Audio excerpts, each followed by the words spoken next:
Ça n'arrive pas tous les jours. On commence par cette dénonciation des enseignants et des syndicalistes de la province du Maniema qui sont ici pour parler des conditions salariales des enseignants dans cette province.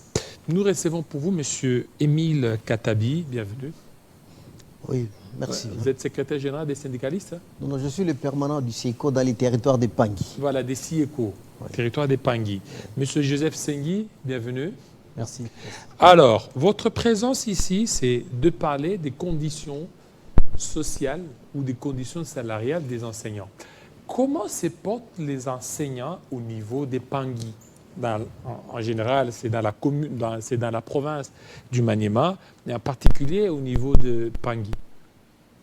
Donc, en fait, les enseignants, présentement, dans Pangui en particulier, et dans tous les territoires du Maniema, leur situation est totalement catastrophique pour le moment. Catastrophique. Effectivement. C'est dû à quoi alors qu'il y a l'amélioration des conditions sociales, il y a la gratuité, il y a quand même l'évolution. Mais sur base de quoi vous dites que c'est catastrophique? Catastrophique parce que leur salaire.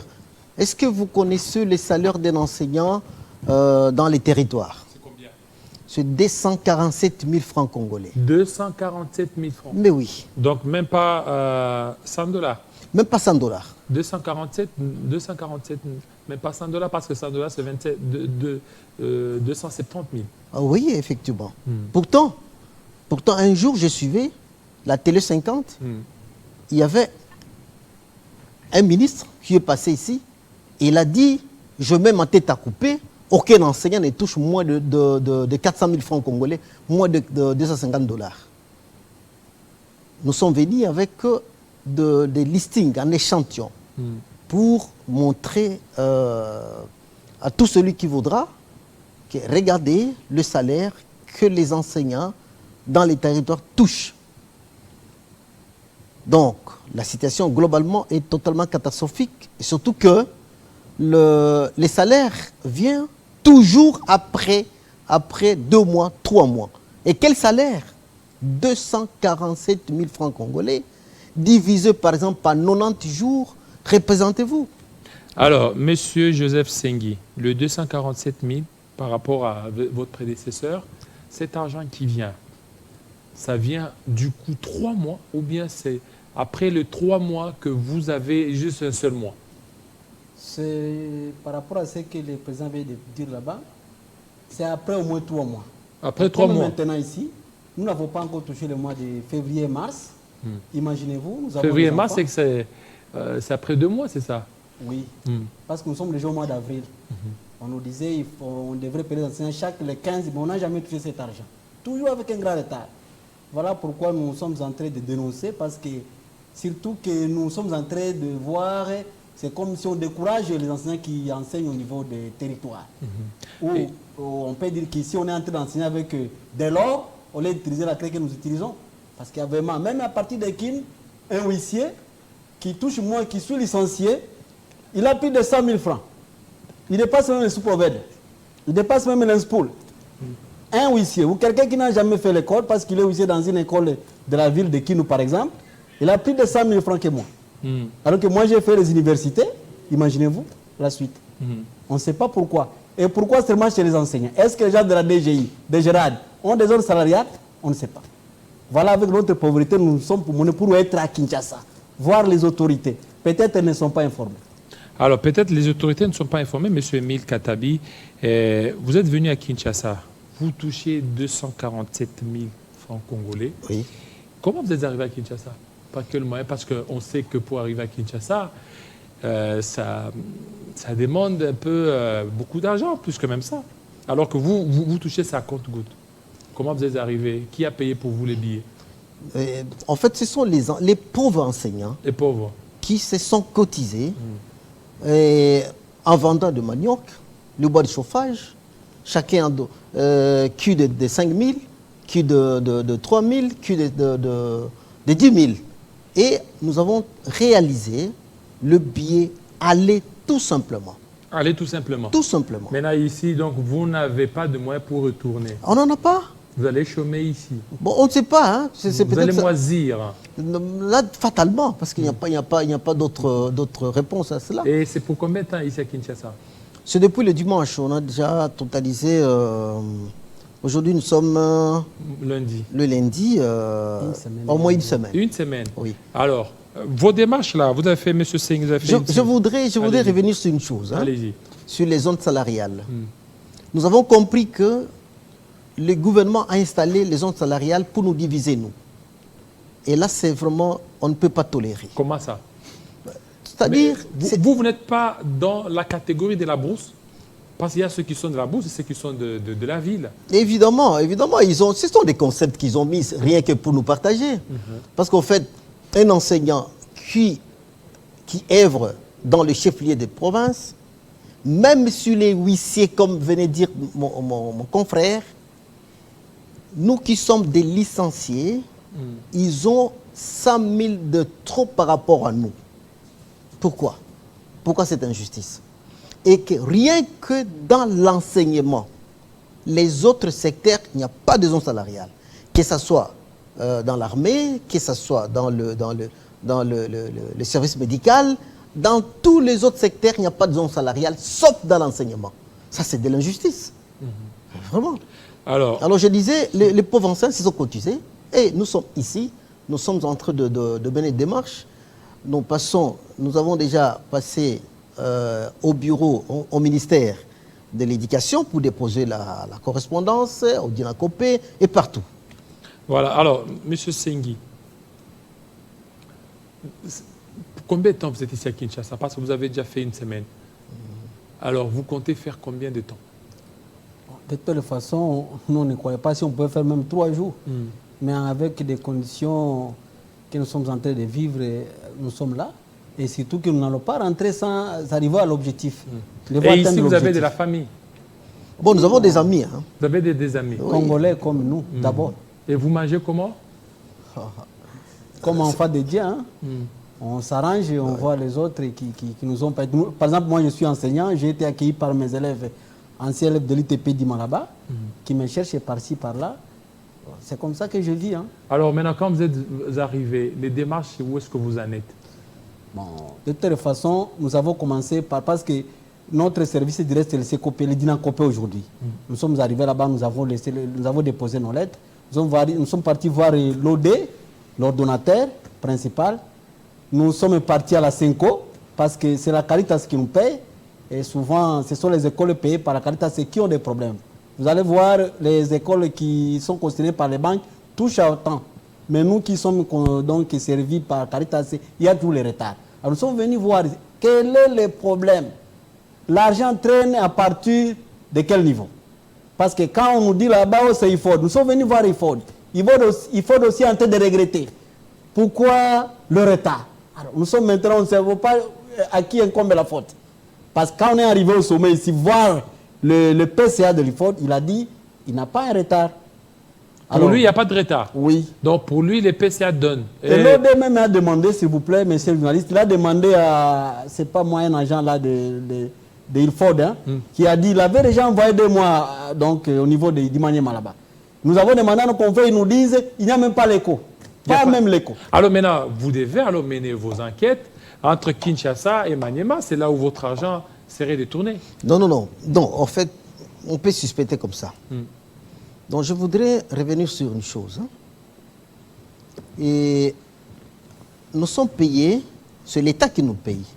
Mais l'État a donné la responsabilité à IFOD. À IFOD, bien sûr, c'est la banque de Senko. Et IFOD disponibilise les Caritas diocésaines. Nous sommes payés par la Caritas du diocèse de Kasongo. Et c'est là que nous menons vraiment des difficultés. Est-ce que vous pouvez vous rendre compte que certains enseignants, à l'heure qu'il est, n'ont pas encore touché les compléments des primes de gratuité du mois de décembre 2023? La prime de gratuité du mois de décembre 2023. Puis-je vous dire qu'à l'heure qu'il est, il y a certaines écoles qui n'ont pas encore bénéficié de leurs frais de fonctionnement, alors que le président est en train de se battre, n'est-ce pas, pour qu'il y ait la gratuité totale. ces écoles qui devraient bénéficier de leurs frais de fonctionnement, comment ces écoles vont fonctionner? Les derniers mois du dernier trimestre de l'année 2023, bénéficiaient, même nos salaires du mois de décembre, nous les avions bénéficiés au mois de mars. Mois de mars. 2023, mois de mars. Nous sommes dans quel millier? Un millier carrière. Où les activités là-bas, ce sont les activités orifères. Les prix galopent chaque jour. Au niveau des pangui? Oui. OK. Précisément à Kalima. Et les gens mènent une vie de bohème, une vie de rapine. Je voudrais vous dire ceci, monsieur le journaliste. Il y a un penseur, c'est Aristote là, qui dit, si les cordonniers fabriquent mal le chaussure, les Athéniens seront seulement mal chaussés. Mais si l'éducateur fait mal son travail, il va produire des enfants fainéants qui vont nuire la société. Maintenant, ces enfants qui sont régulièrement abandonnés, parce que tout simplement, parce que je dois vous dire la vérité, sont abandonnés parce que tout simplement, même si nous touchons en retard, mais parce que la Caritas a changé le mode de paiement. À l'époque, on nous payait manuellement. Du coup, le coordonnateur de la Caritas va changer le mode de paye. Il dit, vous serez payé par l'MPSA parce que nous avons peur de braquage, nous avons peur des coupeurs de route, nous avons peur ainsi de suite là. Alors que nous, de Kalima, n'avons jamais assisté à un tel scandale. Maintenant, on nous dit, vous serez payé par voie MPSA. Maintenant, regardez le devoir que nous sommes en train de connaître avec la paie par voie MPSA. D'abord, on ne voit plus le listing. Il n'y a pas de listing. Il y a plus, on n'acte plus. Mais quand on lance la paie, on ne sait pas quel mois que nous touchons. On croyait qu'on pouvait dire la paie de mois de tel. Pas de listing. Il y a la ponction sur nos salaires et régulièrement. Cette ponction, c'est par rapport par les agents de la Caritas. Là. Les agents. Oui. Ou bien c'est pas l'argent de réseau, parce que les réseaux aussi peuvent fonctionner, non? Évidemment, il y a le retrait. Le frais de retrait? Il y a le frais de retrait de l'MPSA. Ça varie de 7, 8 000 et parfois 10 000. Ça, c'est le frais de retrait. Mais les agents eux-mêmes se donnent le courage, sur le maigre salaire, de ponctionner encore. De ponctionner encore. Et des fois, ils vous appellent, hein, ils vous disent, si vous voulez être aligné à temps, donnez-nous 10 000 francs congolais. Il y a des gens qui se courbent, n'est-ce pas? Qui s'accommodent à cette pratique parce qu'ils n'ont rien, ils ne savent par quel sein se vouer. Il y a également la commercialisation de nos salaires. Donc, plus ça prend du temps, ça entre les mains des agents de la Caritas, ils font le commerce, n'est-ce pas? Il y a parfois, et régulièrement, l'absence de frais de fonctionnement. Et il y a absence et on ne vous remet pas. On ne remet plus le frais de fonctionnement.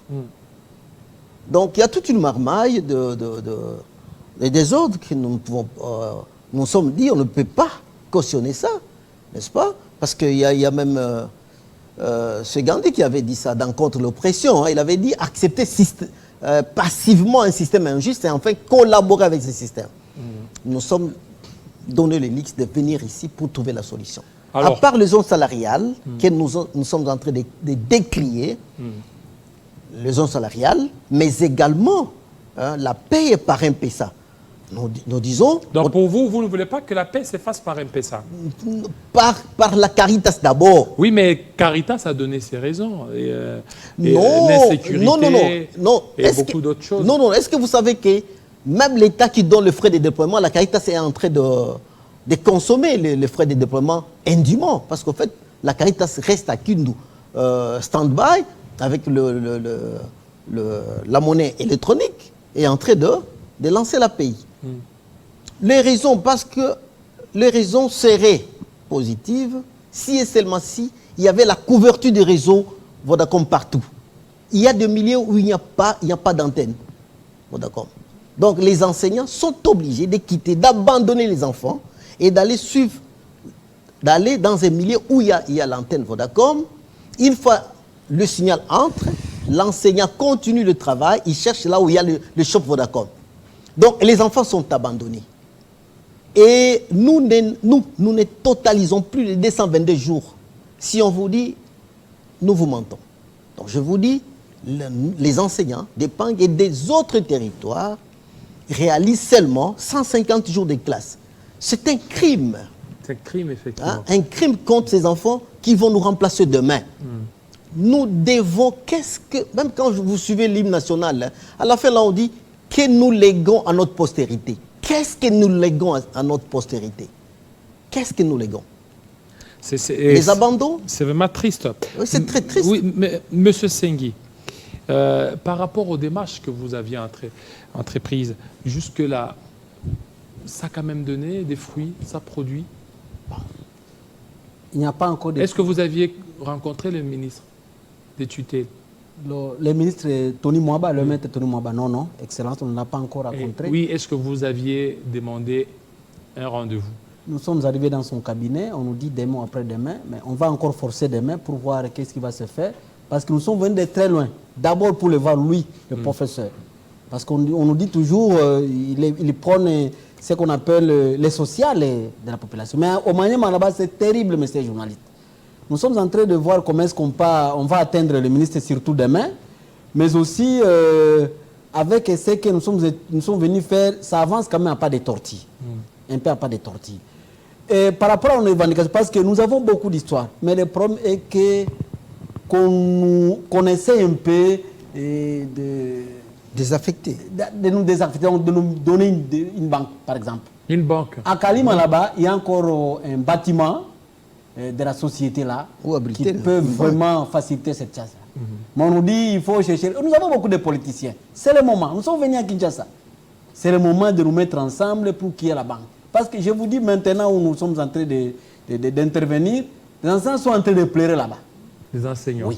Au moment où nous sommes en train de parler, ils sont en train de pleurer. Le 2 mois. Ils ont cru que peut-être en arrivant à Kinshasa, quand on va dire aux autorités que là il y a encore le retard, on aurait déjà envoyé l'argent. Mais on est ici, mais jusque-là, on est mais jusque-là, mais Caritas ou la Senko a dit qu'ils ont déjà envoyé l'argent. Non, est-ce que nous pouvons nous fier... Qu'ils ont déjà envoyé l'argent et que jusque-là, l'argent n'est pas encore arrivé. C'est que peut-être pour l'État congolais, la situation est réglée, mais c'est au niveau peut-être entre... Je vous ai posé la question, j'ai posé la question à M. Émile, c'est que le problème résiderait entre Kinshasa ainsi que Kalima.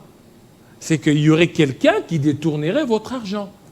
Alors vous devez certainement mener ces enquêtes, saisir les autorités compétentes pour suivre réellement qui détourne l'argent des enseignants des Kalima. Monsieur Sengui. C'est ça, parce que quand nous sommes arrivés à Kinshasa, on nous a dit l'argent est déjà voilà, au niveau de Kindu. L'argent est... Et maintenant, on demande à nos frères de Kindu. Ils disent qu'il n'y a même pas les comptes. Alors maintenant, c'est ça. Vous, ici, je pense, il faut maintenant mener ces enquêtes-là, ces lobbies. Ces lobbies parce que si déjà, au niveau de la Senko a dit qu'ils ont reçu l'argent, la Senko, c'est quand même une institution sérieuse, qu'elle a reçu l'argent et que cet argent a déjà été envoyé et que vous n'arrivez pas. C'est que là, l'État peut dire, moi, l'État, j'ai déjà finalisé, c'est à vous maintenant de mener maintenant ces lobbies pour savoir qui détourne cet argent. Évidemment, oui. Parler de la Senko, permettez, parler de la Senko, c'est trop fort. C'est la banque IFOD. Voilà, IFOD, bon, oui. Parce que nous savons que c'est la Senko qui chapeaute. Évidemment, oui. C'est la banque IFOD. C'est parmi une des banques sérieuses. Bon, vous le croyez? Parce qu'en fait, nous sommes pénalisés. Parfois, nous totalisons 3 mois sans parce qu'il faut dire qu'il a déjà envoyé l'argent. Bon, est-ce qu'on peut se fier à des paroles de alors là, il faut aller au niveau de Kindu, regarder à Kindu. Est-ce qu'à Kindu, votre argent n'est pas bloqué quelque part là? Nous avons déjà...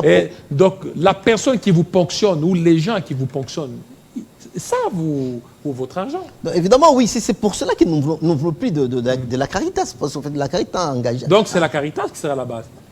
En tout cas, on peut les dire comme ça, hein, parce que depuis que le directeur de l'IFOD a confirmé, il a confirmé avoir déjà envoyé l'argent, et à l'heure qu'il est, les enseignants n'ont pas encore touché leur argent, on peut supposer que peut-être c'est la Caritas qui garde l'argent et elle est en train de commercialiser avec notre salaire. C'est aussi une forme de détournement également. Voilà, il y a un autre...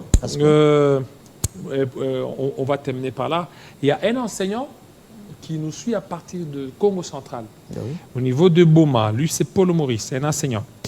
Nous avons déjà proposé que l'État revienne au comptable d'État pour éviter tout ce détournement. Que l'État revienne au système de comptable d'État pour les territoires qui n'ont pas de banques. Oui. Comment vous trouvez cette proposition? En fait, c'est une excellente proposition. Hein. Que l'État revienne. Effectivement. S'il n'y a pas la possibilité d'installer des banques partout, l'État peut revenir à des comptables d'État. C'est une solution. Si, et à leur tour aussi, ne vont plus nous remettre dans le même cycle infernal des détournements. C'est ça. Voilà, ça c'est bien dit.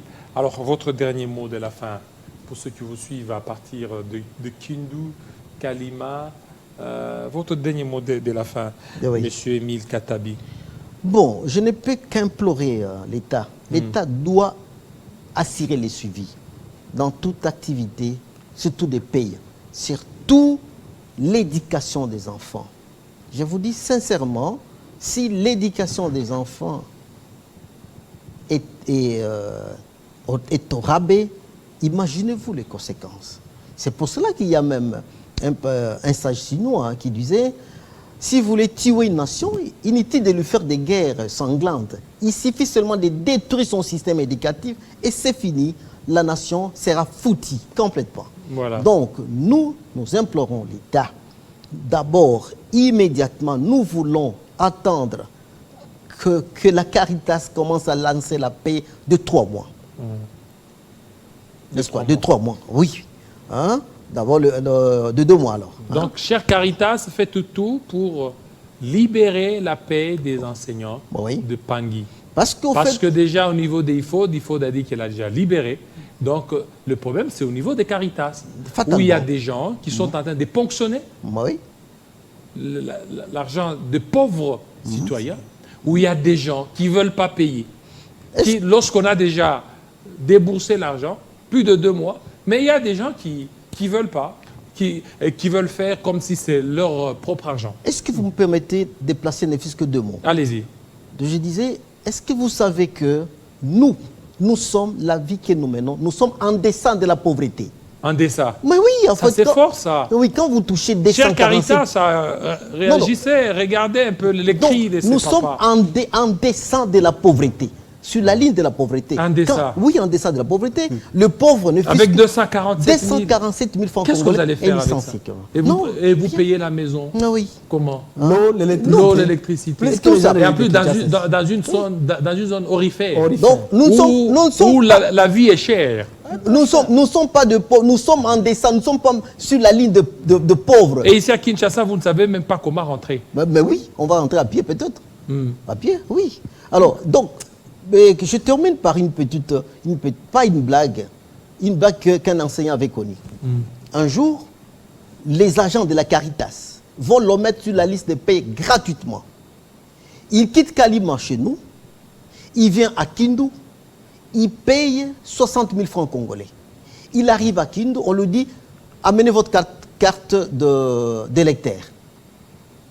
Il retourne, il avait oublié, pour prendre la carte d'électeur, il paye encore, il avait emprunté par Banque Lambert, encore 60 000 francs congolais. Il retourne à Kalima. Il cherche sa carte, la carte était complètement effacée. Il est allé chez le bourgmestre, on lui donne une attestation de perte de pièces. Il repart à Kindu. Les agents commencent à s'appeler au téléphone. Monsieur tel, amenez le 40 000 que vous aviez consommé sur l'ensemble de salaire de cet enseignant. qui de 40 000, qui de 30 000, on met ensemble moins 6 000 francs congolais. Et on lui dit, papa, hein, comprenez, bon, supposez que l'argent était dans l'M-Pesa, on devrait en principe vous retirer quelque chose, n'est-ce pas? Prenez seulement ça. Il est rentré totalement fâché. Un enseignant. Un enseignant. Qu'est-ce qu'il va faire? Quelle qualité il va donner aux mais oui, mais oui. Voilà pourquoi donc, en fait, les gens déplorent la qualité de l'enseignement. Mais si vous n'arrivez pas à assurer... C'est pour cela que nous prenons rémunération. même l'UNICEF, qui est la charge des enfants, ainsi que l'UNESCO. L'UNICEF doit savoir que, doit faire le suivi également, n'est-ce pas? Parce que les enfants là-bas sont abandonnés, totalement abandonnés à leur triste sort. Monsieur Joseph Sengui, votre dernier mot de la fin. Merci beaucoup, monsieur le journaliste.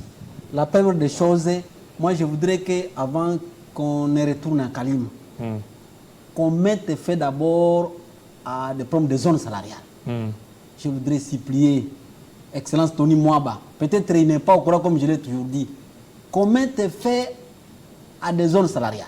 Nous souffrons beaucoup. Deuxième aspect, nous ne voudrions plus toucher l'argent à travers M-Pesa, Caritas. Qu'on garde cet argent, les jours où on va commencer à nous payer moyennant des banques, là nous allons accepter de toucher. Parce que maintenant nous sommes très loin de la vérité. Saturés. On ne sait pas, parce que maintenant là-bas on ne voit pas le listing, nous ne savons pas réellement nous touchons combien, parce qu'on ne voit plus le listing. Il y en a qui nous disent qu'on allait toucher 400 000 francs, les autres disent c'est 200 000 francs, on est venu avec le listing de chez nous là-bas, nous essayons de vendre à des bureaux, est-ce que réellement c'est ce qu'on a proposé pour nous? Les autorités vraiment prévoir 240 000 francs pour un enseignant qui doit être là-bas de 7h jusqu'à 12h50, les autres au-delà même, nous organisons des séances, donc c'est vraiment un sacrifice. Bien qu'on a toujours dit que c'est notre beau métier, mais nous allons regretter. Nous sommes en train de regretter. Je vous dis, il y a une maîtresse qui est décédée là à Kalima. Une maîtresse. Une maîtresse? Oui. Tombée malade. Maintenant, on a dit à la maîtresse des pays. C'était 10 000 francs. Elle n'avait rien. La famille n'avait également rien.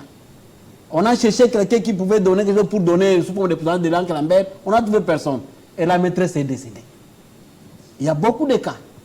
Et maintenant, là, chez nous, par rapport aux histoires, par exemple, de la fonction publique, quand un enseignant est décédé là-bas, dans 6 mois, on vous efface. Et c'est fini. 6 mois, c'est fini. Voilà, merci beaucoup. Ça fait très mal. Alors, au niveau des IFO d'aller qui est là, libérer l'argent. Mais l'argent serait bloqué entre les mains des agents des Caritas. Ces gens détourneraient l'argent des paisibles enseignants des Kalima. Vous aviez suivi M. Sengui, M. Émile Katabi, qui sont venus dénoncer ces agissements. Alors que la justice fasse son travail, que l'IGF aussi s'implique. Effectivement. Que l'IGF surtout s'implique. Effectivement. Que la justice s'implique pour donner, ne fût-ce que ces maigres salaires à ces pauvres enseignants. 247 000, vous ponctionnez. 247 000, vous détournez. 247 000, vous voulez quel type d'enseignement? Quelle qualité d'enseignement? Demain, les enfants sont sacrifiés. Pourquoi? Parce que vous ne parvenez pas à donner ce qui est nécessaire à ces pauvres enseignements ou à ces pauvres enseignants. Caritas, IGF, la justice, la balle est dans votre camp. Merci. Tout de suite à un deuxième invité.